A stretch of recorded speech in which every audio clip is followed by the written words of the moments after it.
ఈరోజు నిజాముద్దీన్ కాలనీలో మా నాయకుడు చంద్ర పట్టుబట్టి ఇక్కడ మహిళల కోసం మరుగుదొడ్లు నిర్మించాలని ఈరోజు శాంక్షన్ చేశాం. 10 సీటర్లు అంటే 10 బాత్రూమ్లు కడతా ఉన్నాం. 30 లక్షల రూపాయలతో ఈ ఎస్టిమేషన్తో ఇక్కడ మొదలవుతుంది. దాదాపు 3 నెలల్లో ఇది పూర్తి చేసి ఎన్నో చోట్ల ఆదోనిలో మహిళలందరూ కూడా మరుగుదొడ్లు లేవు అనే సమస్యని మొదటి నుంచి చెప్తా ఉన్నాం. ఎక్కడెక్కడ అవసరమైతే అక్కడంతా కూడా సామూహిక మరుగుదొడ్లు నిర్మిస్తాం.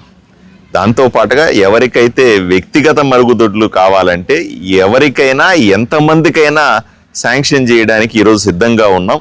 దయచేసి వాళ్ళందరూ కూడా ఇంట్లో పక్కన స్థలం ఉంటే మాత్రం నేను మీకు ఇచ్చే సలహా, చిన్న స్థలం ఉన్నా సరే ఇంట్లో మరుగుదొడ్డి కట్టుకొని శుభ్రంగా మెయింటైన్ చేస్తే చాలా ఉపయోగకరంగా ఉంటుందని నేను మీకు